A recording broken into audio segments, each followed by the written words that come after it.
Instead, he swallowed down his anger, determined not to let Tate Porter ruin his night. Walking back to the bar, he came to stand behind Riva. "Ready to go?" The provocative brunette looked over her shoulder at him. Fuck. That wasn't the first time Cash had seen the same expression on a woman's face. She wanted to pit the two men against each other.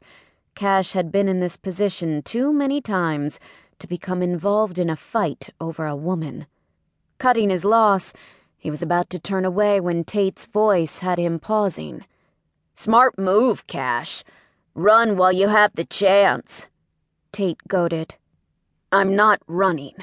I just don't feel like whipping your ass over a cunt I can have next week."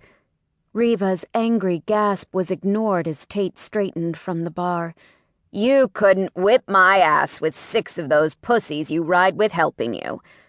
Cash's anger rose, his desire to avoid a fight slipping away. "The problem with you and your brothers, Tate, is you brag more than you can actually accomplish with that small dick of yours." As Tate turned red at Cash's comment, Cash grinned, waiting for the fist to come his way.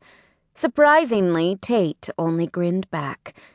"At least, it'll be my dick in her tonight," he said, pulling Riva against him. Cash gritted his teeth, moving away from the bar. His one consolation was Riva didn't look happy at his withdrawal. Going outside the bar, he saw Greer sitting on the tailgate of his truck with one of the local women. Cash caught a brief glance at her as he drew nearer. Damn, tonight just wasn't going to be his night. His slight hope of passing by unnoticed died quickly when the woman turned her head and saw him, a loud squeal passing her lips. "Cash!" She jumped off the tailgate, throwing herself into his arms, which he kept to his sides. She wound her arms around his neck, her breath strong with the odor of alcohol and whatever she had eaten for dinner, repulsing him. He jerked his head back as far as he could, trying to unsuccessfully move away from her tight grasp. "Why didn't you call?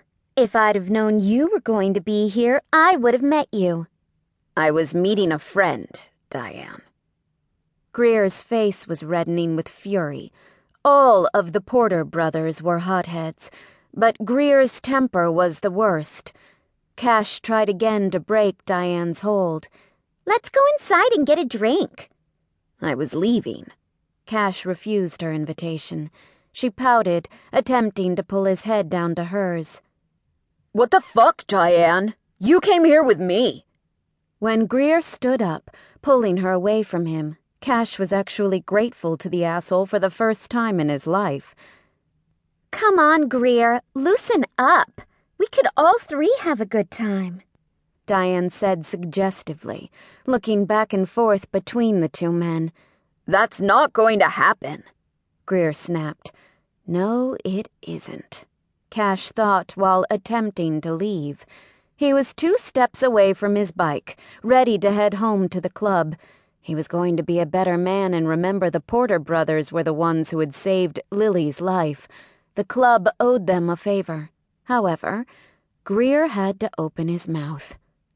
"Don't be mad, Greer. I was only joking." Diane quickly tried to pacify the man's anger. Cash could have told her it would be a wasted effort. "If you want to be one of his sluts, why don't you go join the rest of those whores waiting for him? Better yet, why not wait till Friday? I hear they'll all fuck you." Greer snarled, jerking his arm away from Diane's conciliatory touch. Cash turned on the heels of his boots. "What the fuck did you say?" "Which part did you miss? The part where I called anyone who fucked you a slut? Or those women back at your club whores?" Cash angrily paced back to face him. "Your mouth is shooting out shit that's going to get you hurt if you don't shut up, Greer.